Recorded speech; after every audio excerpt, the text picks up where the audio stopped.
एक परसुकून शहर में एक छोटी सी मस्जिद थी। मस्जिद के बाहर एक लकड़ी की बेंच पर एक बूढ़ा आदमी रोज बैठा करता था। इसका नाम अंकल करीम था। वो कभी मस्जिद के अंदर नमाज पढ़ने नहीं जाता था।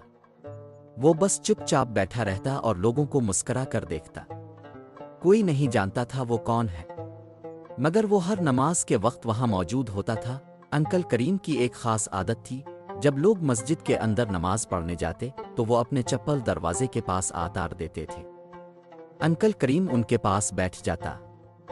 अगर वो देखता कि किसी के चप्पल पुराने आ फटे हुए हैं तो वो चुपके से अपने साफ चप्पल निकाल कर वहां रख देता।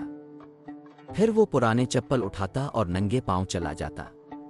जी हाँ, नंगे पांव। वो कुछ नहीं बोलता था, वो किसी को नहीं बताता था। कुछ दिनों के बाद लोगों ने कुछ बदला हुआ महसूस किया।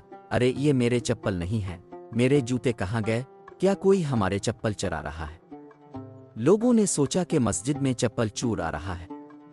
कुछ लोगों ने अंकल करीम की तरफ इशारा किया। वो हमेशा बाहर बैठा होता है, शायद वही है, उन्होंने चुपके से कहा। एक दिन एक बुजुर्ग जिनका नाम हाजी अब्दुर्रहमान था, उन्होंने चुपके से अंकल करीम का पीछा करने का फैसला किया। जो उन्होंने देखा वो हैरानकुन था। अंकल करीम ने पुराने खराब चप्पल उठाए और अपने अच्छे चप्पल वहां आहिस्ता से रख दिए। फिर वो दोबारा नंगे पांव चल दिया। हाजी साहब ने नरमी से इसे रोका और पूछा, भाई अब ऐसा क्यों कर रहे हैं?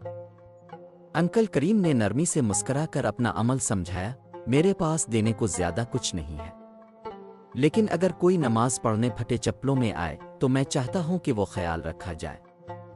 शायद अल्लाह मेरी ये छोटी नेकी कबूल कर ले। फिर उन्होंने कुछ और कहा, हर रात में सूरत अल मुज़म्मिल 1 या 3 बार पढ़ता हूँ।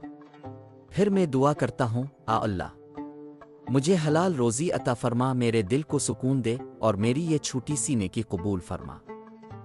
उन्होंने नीचे देखा और कहा, मेरे पास कोई दुकान नहीं, कोई काम नहीं, लेकिन अल्हम्दुलिल्लाह मैं अपने दिल में अमीर महसूस करता हूँ। सूरत अल मुज़म्मिल पढ़ने से हलाल रोज़ी और दिल का सुकून मिलता है। यही था अंकल करीम का खामोश राज। अगले जुमे को हाजी साहब ने पूरी मस्जिद को बताया। मेरे भाइयों, उन्होंने कहा, ये आदमी चोर नहीं है, ये मदद करने वाला है, एक खामोश फरिश्ता है। सब लोग हैरान हुए। उन्होंने इसे गलत समझा था। कभी किसी को उसके हालिये से मत परखो। कभी कभी सबसे मेहरबान दिल वो होते हैं जो खामोश होते हैं। लोगों को अफसोस हुआ तो सब ने मिलकर मस्जिद के पास अंकल करीम के लिए एक छोटी सी चप्पल मुरम्मत की दुकान बनाई। अब वो अपने हाथों से लोगों के जूते मोहब्बत से ठीक करता है। वो हलाल कमाई से रोजी कमाता है। अब वो ज्यादा मुस्कुराता है। लोग उसकी इज्जत करते हैं। बच्चे इसे पसंद करते हैं, बड़े इसे सलाम करते हैं, कुछ तो इससे दुआ करने को भी कहते हैं। अंकल करीम महल्ले की रोशनी बन गया, बस एक चप्पल, एक मुस्कुराहट और एक सच्चे दिल की वजह से।